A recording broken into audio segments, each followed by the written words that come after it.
ಮುತ್ಸದ್ದಿಗಳು ರಾಜಕಾರಣದಲ್ಲಿ ದೀರ್ಘಕಾಲದ ಅನುಭವವನ್ನು ಹೊಂದಿರತಕ್ಕಂಥವರು, 6 ಬಾರಿ ಶಾಸಕರಾಗಿ ಸಚಿವ ಸ್ಥಾನವನ್ನು ಅಲಂಕರಿಸಿ ಬಹುಶಃ ರಾಜಕೀಯ ಕ್ಷೇತ್ರದಲ್ಲಷ್ಟೇ ಅಲ್ಲ, ಸಾಮಾಜಿಕವಾಗಿ, ವಿಶೇಷವಾಗಿ ಶೈಕ್ಷಣಿಕವಾಗಿ ಅವರ ಸಂಸ್ಥೆಯಿಂದ ಸಾಕಷ್ಟು ಜನ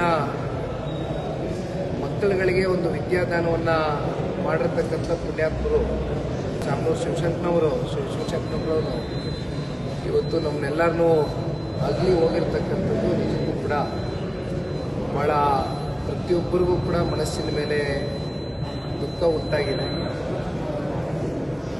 95 ವರ್ಷ ಆಗಿದ್ರೂ ಕೂಡ ಬಹುಶಃ ಅವರಲ್ಲಿ ಏನಾದರೂ ಸಮಾಜಕ್ಕೆ ನಾನು ಒಂದು ಕೊಡುಗೆಯನ್ನು ಕೊಡಬೇಕು ಅಂತಕ್ಕಂಥ ಛಲದಿಂದ ನಿರಂತರವಾಗಿ ರಾಜಕಾರಣದಲ್ಲಿ ಸಮಾಜ ಸೇವೆಯ ಮೂಲಕ ಗುರುತಿಸ್ಕೊಂಡು ಸಾಕಷ್ಟು ಹೋರಾಟವನ್ನು ಏನು ಮಾಡ್ತಾಯಿದ್ರು. ಇವತ್ತು ನಮ್ಮೆಲ್ಲರಿಗೂ ಕೂಡ ವಿಚಾರ ತಿಳಿದು ಭಾಳ ನೋವಾಗಿದೆ. ಅವರ ಅಭಿಮಾನಿಗಳಿಗೆ ಜೊತೆಯಲ್ಲಿ ಇವತ್ತು ಇಡೀ ರಾಜ್ಯ ಬಡವಾಗಿದೆ ಅಂತಕ್ಕಂಥದ್ದು ಈ ಸಂದರ್ಭದಲ್ಲಿ ನಾವೆಲ್ಲರೂ ಭಾವಿಸಿದ್ದೇವೆ.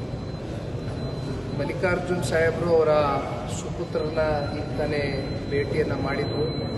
ಅವರು ಕೂಡ ತಿರುಪತಿ ದೇವಸ್ಥಾನಕ್ಕೆ ಹೋಗಿದ್ರು ಅಂತಕ್ಕಂಥದ್ದು ಸುದ್ದಿಯನ್ನು ಕೇಳಿದ್ವು. ಆದರೆ ನಿಜಕ್ಕೂ ಕೂಡ ಇದು ಭಾಳ ಪ್ರತಿಯೊಬ್ಬರಿಗೂ ಮನಸ್ಸಿನ ಮೇಲೆ ಒಂದು ದುಃಖ ಉಂಟಾಗಿರ್ತಕ್ಕಂಥದ್ದು. ವಿಶೇಷವಾಗಿ ಸನ್ಮಾನ್ಯ ದೇವೇಗೌಡರು ಸಾಹೇಬರು, ಸನ್ಮಾನ್ಯ ಕುಮಾರಣ್ಣ ಅವರು, ನಮ್ಮ ಇಡೀ ಕುಟುಂಬ, ಅವರ ಕುಟುಂಬದ ಜೊತೆಗೆ ರಾಜಕೀಯ ಅಂತಕ್ಕಂಥದ್ದನ್ನ ಬದಿಗೆ ಇಟ್ಟು ಮಾತನಾಡ್ತಕ್ಕಂಥದ್ದಾದರೆ ಒಂದು ವಿಶೇಷವಾದಂಥ ಒಂದು ವಾತ್ಸಲ್ಯ, ಒಂದು ಸಂಬಂಧವನ್ನು ನಿರಂತರವಾಗಿ ಒಂದು ಸಂಪರ್ಕವನ್ನು ಇಟ್ಕೊಂಡಿದ್ವು.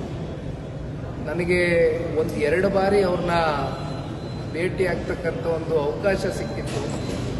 ಬಹುಶಃ ಬರೀ ಒಂಥರ ಲೈಟ್ ಹಾರ್ಟೆಡ್ ಆಗಿ ವಿಚಾರವನ್ನು ಮಾತನಾಡ್ತಕ್ಕಂಥದ್ದು, ವಯಸ್ಸು ನಾನು ಚಿಕ್ಕವ ನೀನು ದೊಡ್ಡವ ಅಂತಕ್ಕಂಥ ಭಾವನೆ ಯಾವತ್ತಿಗೂ ಕೂಡ ಅವ್ರ ಮನಸ್ಸಿನಲ್ಲಿ ಇರಲಿಲ್ಲ.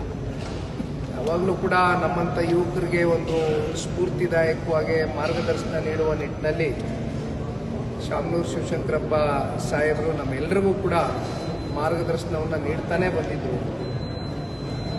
ಒಟ್ಟಾರೆಯಾಗಿ ಇವತ್ತು ಅಂತಿಮವಾಗಿ ನಾವೆಲ್ಲರೂ ತಾಯಿ ಚಾಮುಂಡಮ್ಮನಲ್ಲಿ ಪ್ರಾರ್ಥನೆಯನ್ನು ಸಲ್ಲಿಸ್ತಕ್ಕಂಥದ್ದು, ಭಗವಂತ ಅವರ ಆತ್ಮಕ್ಕೆ ಶಾಂತಿಯನ್ನು ಕೊಡಲಿ. ಜೊತೆಯಲ್ಲಿ ಅವರು ಇವತ್ತೇನು ಸಮಾಜಕ್ಕೆ ಕೊಟ್ಟೋಗಿರ್ತಕ್ಕಂಥ ಕೊಡುಗೆಗಳಿದೆ, ಬಹುಶಃ ಇದು ನಮ್ಮಂಥ ಇವತ್ತು ಯುವ ಪೀಳಿಗೆ ಇದನ್ನು ಒಂದು ಸ್ಫೂರ್ತಿಯಾಗಿ ತೆಗೆದುಕೊಂಡೋಗಿ ಮುಂದಿನ ದಿನಗಳಲ್ಲಿ ಸಮಾಜವನ್ನು ಅವರ ಒಂದು ಹೆಸರಲ್ಲಿ ಕಟ್ಟತಕ್ಕಂಥ ಕೆಲಸವನ್ನು ನಾವೆಲ್ಲರೂ ಕೂಡ ಮಾಡಬೇಕು ಅಂತಕ್ಕಂಥದ್ದು ಬಹುಶಃ ಈ ಸಂದರ್ಭದಲ್ಲಿ ಒಬ್ಬ ಯುವಕನಾಗಿ ನಾನು ಎಲ್ಲರಲ್ಲೂ ಪ್ರಾರ್ಥನೆಯನ್ನು ಸಲ್ಲಿಸಲಿಕ್ಕೆ ಬಯಸ್ತೇನೆ.